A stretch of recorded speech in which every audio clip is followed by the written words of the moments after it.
सो hi students, कैसे हो आप सब। आज की इस वीडियो में हम लोग ये बात करने वाले हैं कि जो आप लोग का 10th मार्च को मैथमेटिक्स का पेपर है उसका पेपर पैटर्न किस तरह का रहेगा। एंड यहाँ पे साथ में हम ये भी बात करेंगे कि जो लास्ट के कुछ दिन आपके रह गए हैं इसमें मैथ्स के लिए आप सबसे बेस्ट तरीके से कैसे रिवाइज कर सकते हो। तो यहाँ पे हम ये भी देखेंगे कि सबसे ज्यादा इंपॉर्टेंट कौन से हैं मैथ्स में, बिकॉज लास्ट टाइम पे बहुत से बच्चों का सवाल ये भी रहता है कि कौन से चैप्टर पढ़ें कौन से चैप्टर छोड़ दें। तो ये सारी बातें हम करेंगे इस एक वीडियो में। सो इस वीडियो को पूरा एंड तक आप जरूर देखना, बिकॉज यहाँ पे मैं काफी सारे इंपॉर्टेंट टिप्स भी आप लोगों को देने वाला हूँ। सो अगर इस चैनल पर नए हो तो चैनल को सब्सक्राइब जरूर करना और साथ में बेल आइकन को प्रेस करना, बिकॉज आगे आने वाले कुछ दिनों में मैं और भी ऐसे वीडियोस पोस्ट करने वाला हूँ। सो उन वीडियोस का नोटिफिकेशन आप तक आ जाए इसलिए बेल आइकन को जरूर से प्रेस करना। So without wasting any time चलो स्टार्ट करते हैं। तो बात करें पेपर के पैटर्न की। सो पेपर का पैटर्न आपका कुछ इस तरह का रहेगा। यहाँ पे आपका टोटल 80 मार्क्स का पेपर होता है जो कि 2.5 घंटे का होता है। ये तो आप सभी लोगों को पता होगा। ये पेपर आपका 2 सेक्शंस में बटा हुआ होता है। एक आपका होता है सेक्शन ए 40 मार्क्स का एंड एक होता है सेक्शन बी, ये भी आपका 40 मार्क्स का होता है। तो सेक्शन ए की अगर हम बात करें तो सेक्शन ए में आपके 15 मार्क्स के एमसीक्यू होंगे जो कि इस बार नए ऐड किए गए हैं। पहले भी एमसीक्यू थे बट कम थे। इस बार आपके 15 एमसीक्यू होंगे जो कि 15 मार्क्स कैरी करेंगे। एक मार्क्स का एक एमसीक्यू होगा। अब कई बच्चों का सवाल रहता है कि सर एमसीक्यू में क्या हमें करेक्ट आंसर लिखना होगा? तो आपको आंसर नहीं लिखना होगा, आपको सिर्फ क्वेश्चन नंबर डाल के वहां पे करेक्ट ऑप्शन का लेबल लिख देना होगा। यानी कि सी ऑप्शन करेक्ट है तो 1 का सी करेक्ट है, इस तरह। और बाकी एमसीक्यूज आपको सॉल्व तो करने पड़ेंगे। तो कॉपी पे ही, जैसे कई बच्चों का ये भी सवाल रहता है कि इसे सॉल्व कैसे करें, रेफर कहां पे करें इसका। तो जहां पे आप इसके आंसर्स कर रहे हो वहीं पे आप एक लाइन खींच के राइट मार्जिन की तरफ एक लाइन खींच के रेफर जैसे नॉर्मली करते हो उसी तरह इसका रेफर कर सकते हो, कोई दिक्कत नहीं है इसमें। फिर इसके बाद सेकंड क्वेश्चन आपका होता है 12 मार्क्स का। इसमें आपके 3 क्वेश्चन होंगे 4-4 मार्क्स के, ठीक है। फिर अगला सवाल आपका होता है क्वेश्चन नंबर 3। इसमें आपके 3 सवाल होते हैं 4, 4 और 5 मार्क्स का, जो कि आपका 13 मार्क्स कैरी करेगा। सो ओवरऑल ये पूरा कंपलसरी सेक्शन है। यहाँ पे कोई भी चॉइस आपके पास नहीं होता। जितने भी क्वेश्चन है सारे आपको करने हैं। अगर नहीं आता है तो आपको छोड़ना पड़ेगा एंड यहाँ पे आपके मार्क्स लूज होंगे। यहाँ पे आपके सारे ही चैप्टर से लगभग क्वेश्चन आते हैं। हाँ, हो सकता है किसी एक क्वेश्चन से इस सेक्शन में क्वेश्चन ना आए। सो लक के ऊपर होता है कि अगर आप कोई चैप्टर छोड़ के जा रहे हो तो कंपलसरी सेक्शन में उसका क्वेश्चन आ रहा है या नहीं आ रहा है। यानी कि यहाँ पे कोई भी चैप्टर छोड़ के जाना सेफ नहीं है, बट मैं बताऊंगा अभी आगे क्या करना है इस चीज के लिए। फिर इसके बाद देखते हैं सेक्शन बी। तो सेक्शन बी की अगर हम बात करें तो 40 मार्क्स तो सेक्शन ए में हो गए। सेक्शन बी भी आपका 40 मार्क्स का होता है। ये आपका चॉइस बेस्ड सेक्शन होता है एंड यहाँ पे आपको इतने सारे क्वेश्चंस में से 1, 2, 3, 4, 5, 6, 7 क्वेश्चंस में से 4 क्वेश्चन करने होते हैं। यहाँ पे ये अकेले क्वेश्चंस नहीं होंगे, हर एक क्वेश्चन के अंदर सब पार्ट्स होते हैं। देख लो, जैसे आपका क्वेश्चन 4 है, 10 मार्क्स का है, कैसे हो रहा है। इसके अंदर 3 क्वेश्चन होंगे, एक 3 मार्क्स का, दूसरा 3 मार्क्स का, एक 4 मार्क्स का। तो 3 क्वेश्चन मिला के एक क्वेश्चन ये बनता है। लेकिन इनमें से कोई एक क्वेश्चन ऐसा भी होगा जिसमें सिर्फ 2 क्वेश्चन होंगे, जो कि होगा आपका 4 + 6 मार्क्स का। अब ये 6 मार्क्स का क्वेश्चन अलग कैसे है? ये 6 मार्क्स का क्वेश्चन हमेशा आपका फिक्स रहता है दैट एक ओजाइव का या फिर हिस्टोग्राम का एक ही आता है, या तो ओजाइव आएगा या हिस्टोग्राम आएगा। सो इन दोनों के ऊपर एक क्वेश्चन फिक्स रहता है। तो इनमें से जिस भी सवाल के अंदर इन दोनों का क्वेश्चन होगा वो 6 मार्क्स में आएगा। तो 6 मार्क्स के साथ एक 4 मार्क्स का क्वेश्चन मिलके क्या बनाएंगे? 10 मार्क्स। सो ये आपका रहता है क्वेश्चन का लिस्ट। मतलब इतने क्वेश्चंस होंगे, कोई 4 आपको करने होंगे। ओजाइव तैयार करके जाओ, बहुत ही अच्छा चैप्टर है। कई बच्चों को ओजाइव बनाने में या हिस्टोग्राम तो बनाना आसान होता है, ब्लॉक्स बनाने होते हैं, बट ओजाइव कर्व बनाने में कई बच्चों को प्रॉब्लम होती है। तो इसके ऊपर मेरा एक वीडियो है, ओजाइव एंड हिस्टोग्राम दोनों के ऊपर मैंने वीडियो बनाया है, उसको जाके आप देख सकते हो। आपको ओजाइव बनाना अच्छे से आ जाएगा। अब यहाँ पे हम बात कर लेते हैं कि अगर ऐसा कुछ है तो यहाँ पे हम कौन से चैप्टर्स को लीव करें। तो देखो, मैंने हिस्ट्री सिविक्स के वीडियो में तुम लोग को बताया था कि यहाँ पे स्ट्रैटेजी है, हर क्वेश्चन फिक्स चैप्टर से आ रहा है। तो वहां पे हमारे पास एक ऑप्शन था कि हम चैप्टर्स को लॉन्ग आंसर्स के लिए छोड़ सकते हैं, बट एमसीक्यू के लिए वहां भी मैंने मना किया था कि हर चैप्टर को आपको थोड़ा बहुत तो पढ़ना ही पड़ेगा। वैसे ही यहाँ भी है, लेकिन यहाँ पे एक और डिफिकल्टी ये है कि यहाँ पे किसी भी क्वेश्चन में कोई फिक्स नहीं होता कि किस चैप्टर से ही क्वेश्चन आना है। इसलिए मैंने देखो यहाँ पे लिख भी दिया है, there is no fix set of chapters for each question. यहाँ पे कोई भी फिक्स सेट नहीं होता कि क्वेश्चन नंबर 4 में इसी चैप्टर से आपके 3 क्वेश्चंस आएंगे या क्वेश्चन 5 में आपके इन्हीं 3 चैप्टर से क्वेश्चन आएंगे। मैथ्स का पेपर बनाते समय जो आपका एग्जामिनर होते हैं, जिसने पेपर बनाया होता है, वो मिक्स कर देते हैं, अलग अलग चैप्टर्स के क्वेश्चन मिक्स करके नया ही सेट बना देते हैं हर साल। तो यहाँ पे कुछ भी फिक्स नहीं है। आप कोई भी चैप्टर छोड़ोगे तो ऑब्वियसली लक की बात है कि अगर वो चैप्टर किसी एक पर्टिकुलर क्वेश्चन में आ रहा है एंड आपने वो चैप्टर नहीं तैयार किया है तो उसके बदले में आप कोई दूसरा क्वेश्चन कर लो। लेकिन बाय अगर तुम कोई चैप्टर छोड़ के गए हो एंड सेम क्वेश्चन के अंदर जो दूसरे पार्ट्स हैं वो तुम्हें आते हैं, तो वहां पे तुम्हें कहीं ना कहीं मार्क्स लूज करने पड़ेंगे। तो इसीलिए मैं बोलूंगा कि मैथ्स में सारे चैप्टर पढ़ के जाना, बट फिर भी अगर मैथ्स में तुमको प्रॉब्लम काफी लगती है और फिर भी मैं तो कहूंगा मत छोड़ना, बट फिर भी अगर कोई चैप्टर अगर तुम्हें लीव करना है तो उसके लिए भी यहाँ पे देख लो कौन से चैप्टर मोस्ट इंपॉर्टेंट है, उसकी हम बात कर लेते हैं। देखते हैं। सो यहाँ पे सबसे ज्यादा important chapter on the basis of marks, किस चैप्टर से कितने मार्क्स के टॉपिक पूछे जाने हैं, इसके अकॉर्डिंगली मैंने यहाँ पे इनको अरेंज किया है नंबर वाइज। तो सबसे ज्यादा मार्क्स के क्वेश्चन आते हैं तुम्हारे स्टैटिस्टिक्स चैप्टर के। ऐसा इसलिए बिकॉज यहाँ से कई सारे क्वेश्चन आते हैं। एक तो तुम्हारा मीन, मीडियन, मोड, ये 3 टॉपिक्स हैं, तो इस पे 2 क्वेश्चन तुम्हारे बनते हैं। इसका 8 मार्क्स के क्वेश्चन यहां से आएंगे, मीन, मीडियन एंड मोड से। फिर उसके बाद 6 मार्क्स का एक, इन दोनों में से एक क्वेश्चन आता ही आता है, या तो हिस्टोग्राम बनाने के लिए या फिर ओजाइव, हर साल एक आता है। तो यहाँ पे इन दोनों में से कोई एक क्वेश्चन तो आता ही आता है। तो ये 2 टॉपिक पढ़ के अगर 6 मार्क्स तुम्हारे कंफर्म हो रहे हैं तो ये बेस्ट चीज है। तो हिस्टोग्राम एंड ओजाइव को पक्का तैयार कर लेना, तुम्हारे 6 मार्क्स यहाँ पे कंफर्म हो जाएंगे। तो स्टैटिस्टिक्स मैं तो कहूंगा पूरा चैप्टर काफी इंपॉर्टेंट है, तो ये 14 मार्क्स अकेले के दम पे तुम्हें दिला देगा। फिर इसके बाद सेकंड टॉपिक हमारा आता है क्वाड्रेटिक इक्वेशन। तो सेकंड नंबर पे ये लाई कर रहा है, इससे अकेले 8 मार्क्स के क्वेश्चंस आते हैं। क्वाड्रेटिक इक्वेशन बहुत ही इंपॉर्टेंट चैप्टर है और इसमें मैं टॉपिक भी तुम लोगों को बता देता हूं कौन कौन से इंपॉर्टेंट है। देखो 1 मार्क्स का तो सिंपल नेचर ऑफ रूट्स के ऊपर क्वेश्चन आना है। नेचर ऑफ रूट्स बहुत ही हल्का फुल्का टॉपिक है, इसके ऊपर भी मेरा एक वीडियो है, उसको जाके देख सकते हो। टाइप करना quadratic equations Amplify Learning, YouTube search पे जाना, टाइप कर देना topic nature of roots Amplify Learning या फिर क्वाड्रेटिक इक्वेशंस एम्पलीफाई लर्निंग, तुम्हें इसके ऊपर वीडियो मिल जाएगा। फिर इसके बाद सेकंड हमारा एक क्वेश्चन फिक्स है, हर साल आता है, that is quadratic equation using formula.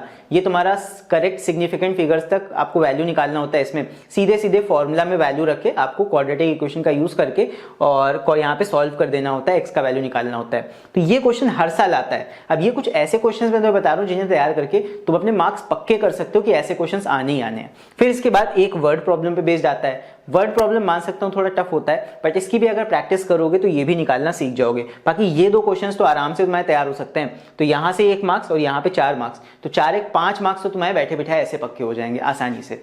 फिर इसके बाद आते हैं अगले पे। अगला है हमारा थर्ड सर्किल। सो सर्किल में देखो 8 मार्क्स के क्वेश्चन सर्किल से लगभग पूछे जाएंगे। 1-2 मार्क्स इधर उधर हो सकते हैं, उसकी मैं बात नहीं कर रहा हूं, बट लगभग 8 मार्क्स तक का सर्किल से आता है। अब यहाँ पे एक तो सिंपल प्रॉब्लम होगा जो कि एमसीक्यू में आ सकता है। फिर यहाँ पे टैंजेंट एंड सीकेंट के ऊपर एक क्वेश्चन आता है जहां पे तुम्हें लेंथ फाइंड करनी होती है। ये वाला टैंजेंट एंड सेकेंड के ऊपर एक क्वेश्चन आएगा विद सिमिलैरिटी, सिमिलर भी प्रूफ करना होगा कुछ, एंड यहाँ पे लेंथ पूछा जाएगा तुमसे। फिर टैंजेंट एंड सेकेंड के ऊपर एक एंगल फाइंड करने वाला क्वेश्चन आता है। तो बेसिकली टैंजेंट एंड सेकेंड वाले क्वेश्चन सर्किल के साथ मिक्स करके दे देते हैं, तो ये आपका सर्किल से पूछा जा सकता है। सिंपल सर्किल वाला न्यूमेरिकल बहुत कम आता है या कम मार्क्स में ही पूछा जाएगा अगर आएगा तो। फिर नेक्स्ट एक सबसे ज्यादा इंपॉर्टेंट चैप्टर है मेंसुरेशन।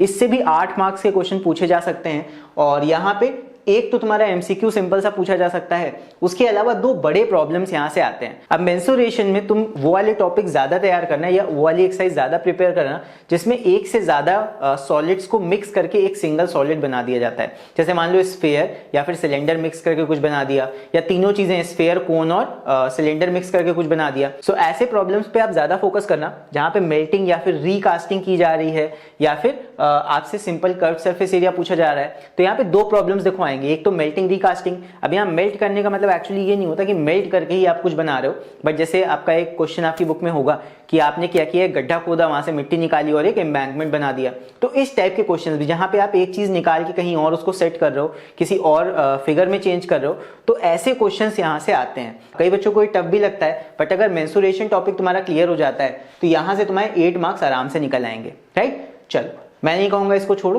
तैयार कर लें इसको भी। फिर इसके बाद आता है थोड़ा easy topic, that is ratio and proportion. इससे 7 मार्क्स का क्वेश्चन आता है और 7 मार्क्स में इसमें देखो एक कंटिन्यूड प्रपोर्शन पे 3 या 4 मार्क्स का क्वेश्चन आएगा और एक कॉम्पोनेंडो एंड डिविडेंडो, इसका क्वेश्चन हर साल आता है। तो अगर ये सिर्फ कॉम्पोनेंडो एंड डिविडेंडो तुम तैयार कर लेते हो तो एक तुम्हारा 3 से 4 मार्क्स तक का क्वेश्चन तैयार हो जाएगा आराम से। बहुत ही ईजी टॉपिक होता है कॉम्पोनेंडो डिविडेंडो, इसके तुम 4 सवाल लगा लोगे ना, तुम्हें बहुत आराम से ये टॉपिक समझ में आ जाएगा। फिर इसके बाद अगला हमारा आता है ट्रिग्नोमेट्रिक आइडेंटिटीज। इसमें सिर्फ प्रूविंग टाइप के क्वेश्चंस आते हैं और इस चैप्टर में कुछ नहीं। एंड इसके ऊपर ही मैंने वीडियो बनाया हुआ है, वो भी जाके तुम देख सकते हो कि प्रूविंग टाइप क्वेश्चंस किस तरह आसानी से किए जाते हैं। फिर इसके बाद है अरिथमेटिक प्रोग्रेशन। एपी के ऊपर क्वेश्चन देखो कैसे आते हैं। एक सिंपल प्रॉब्लम आएगा, एक एमसीक्यू आ सकता है जो कि nth टर्म पे आएगा, 1 या 2 एमसीक्यू। तो एक तो nth टर्म के ऊपर क्वेश्चंस आते हैं सिंपल। एक जो बड़ा क्वेश्चन इसके ऊपर आएगा ज्यादा मार्क्स वाला, वो आएगा तुम्हारा सम ऑफ n टर्म्स। तो 2 ही चीजें इसमें हैं, एक तो nth टर्म निकालना और एक सम ऑफ n टर्म्स निकालना। तो इन्हीं 2 टॉपिक्स के ऊपर एपी में से क्वेश्चन आता है। ये 2 टॉपिक्स क्लियर कर लो, एपी तुम्हारा पूरा तैयार हो जाएगा। और बाकी ज्योमेट्रिक प्रोग्रेशन तो इस बार है नहीं, सिर्फ एपी ही तैयार करना है। फिर इसके बाद रिफ्लेक्शन भी बहुत ही आसान सा टॉपिक है। इसके ऊपर आपका ग्राफ बेस्ड क्वेश्चन आता है 5 मार्क्स का। तो अगर रिफ्लेक्शन तैयार कर लेते हो, बहुत बेसिक टॉपिक है, बस तुम्हें ग्राफ बना के चीजें फाइंड करनी होती हैं। तो ये अगर तैयार कर लेते हो तो 5 मार्क्स ऐसे ही, कुछ इसमें सॉल्व नहीं करना होगा तुम्हें, बस नॉर्मली ग्राफ बनाना है। बहुत ही बेसिक सी चीज है, 5 मार्क्स तुम्हें ऐसे ही निकल आएंगे। 5 मार्क्स और एक सिंपल सा 1 मार्क्स का क्वेश्चन होगा तो 6 मार्क्स आराम से इससे हो जाते हैं।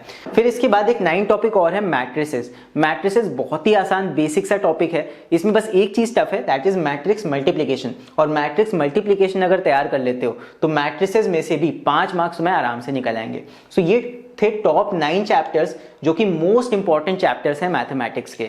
अब यहाँ पे इसका मतलब ये नहीं है कि तुम्हें सिर्फ यही तैयार करने हैं और चैप्टर्स नहीं पढ़ने हैं। यहाँ पे लास्ट में देख लो, मैंने एक और चीज लिख रखी है तुम लोग के लिए, दैट यहाँ पे मैंने बोला तो है कि ये चैप्टर्स इंपॉर्टेंट हैं, लेकिन अगर तुम्हें मैथ्स में 100% चाहिए तो फिर तुम्हें सारे ही चैप्टर्स प्रैक्टिस करने पड़ेंगे। ये सिर्फ मैंने मोस्ट इंपॉर्टेंट बताए हैं जिन पे ज्यादा फोकस किया जा सकता है, बट तैयार तो तुम्हें सारे ही करने पड़ेंगे। लेकिन फिर भी कुछ बच्चों के साथ दिक्कत होती है, कुछ बच्चों को मैथ्स टफ लगती है, जिन्होंने साल भर अच्छे से नहीं पढ़ा होता है। तो लास्ट टाइम पे ऐसा क्या करें कि ज्यादा फिर भी वो मार्क्स ला सके, तो उसके लिए भी मैंने थोड़ा सा इंतजाम किया है। देखो यहाँ पे मैंने तुम लोग के लिए लिस्ट ऑफ चैप्टर्स बनाई है मार्क्स वाइज, कि कितने मार्क्स के क्वेश्चन किस चैप्टर से पूछे जा रहे हैं या पूछे जाएंगे। तो उसके लिए देखो ये लिस्ट है। ये मैंने स्पेसिमेन क्वेश्चन पेपर जो तुम लोग का है उसको देखा है, एंड लास्ट ईयर के जो 4-5 साल के पेपर्स हैं उसको एनालाइज किया है, तब जाके मैंने ये मार्क्स का डिवीजन निकाला है। तो ये काफी ज्यादा रिसर्च करने के बाद निकला है।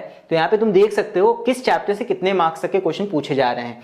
1 मार्क्स का क्वेश्चन है, मतलब वो एमसीक्यू है इस बार, और बाकी इस चैप्टर से टोटल कितने मार्क्स के आ रहे हैं वो वहां पे टोटल मार्क्स के अंदर लिखा हुआ है। तो जीएसटी से 4 मार्क्स तक के क्वेश्चन आते हैं, फिर उसके बाद बैंकिंग से 4 मार्क्स तक के क्वेश्चन आ सकते हैं। यहाँ पे सबसे ज्यादा क्वेश्चंस पूछे जा रहे हैं, देखो जो मैंने वहां पे टॉप चैप्टर दिया लिखा भी हुआ था, दैट इज स्टैटिस्टिक्स। 14 मार्क्स के क्वेश्चन अकेले स्टैट्स से पूछे जाते हैं।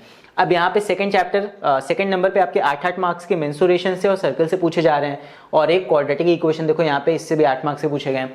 तो ये लिस्ट मैं तुम्हें नीचे डिस्क्रिप्शन में प्रोवाइड कर दूंगा, वहां से इसको तुम डाउनलोड करके डिसाइड कर सकते हो। देखो टोटल तुम्हें 22 चैप्टर, 22 में से कुछ यहाँ माइनस भी हो गए, जैसे लोकस इस बार नहीं है, वो तो कई सालों से नहीं पूछा जा रहा है। शेयर्स एंड डिविडेंड्स नहीं है। ये पीडीएफ का लिंक मैं नीचे तुम्हें डिस्क्रिप्शन में दे दूंगा, वहां से जाके एक बार इसको डाउनलोड करना, अच्छे से देखना, और तब डिसाइड करना कि अगर कोई चैप्टर तुम छोड़ना चाहते हो, अगर कोई बहुत कम मार्क्स में पूछा जा रहा है चैप्टर, तो 1 या 2 चैप्टर्स बहुत दिल पे पत्थर रख के ही छोड़ना, वरना मैं तो सजेस्ट नहीं करूंगा कि इनमें से कोई भी चैप्टर छोड़ो। लास्ट के 2-3 दिन है, अच्छे से प्रैक्टिस कर लो। और अगर फिर भी कोई चैप्टर अगर समझ में नहीं आता है तो आप एक काम कर सकते हो, यूट्यूब सर्च पे जाओ और वहां पे वो टॉपिक का नाम डाल के आगे लिख दो एम्पलीफाई लर्निंग, और उसको सर्च कर लो। मैंने लगभग मैथ्स के ये जितने भी चैप्टर्स तुमको दिख रहे हैं, इन सभी चैप्टर्स के ऊपर वीडियोस बनाए हुए हैं, एंड मैथ्स का मेरा एक प्लेलिस्ट भी है, उस प्लेलिस्ट का लिंक मैं नीचे डिस्क्रिप्शन में डाल दूंगा, और साथ में वहां ऊपर आई बटन पे भी तुम्हें लिंक मिल जाएगा, राइट। तो उस प्लेलिस्ट को जाके एक बार देख लो, उसमें क्लास 10 मैथमेटिक्स के लगभग सारे चैप्टर्स मैंने अपलोड किए हैं।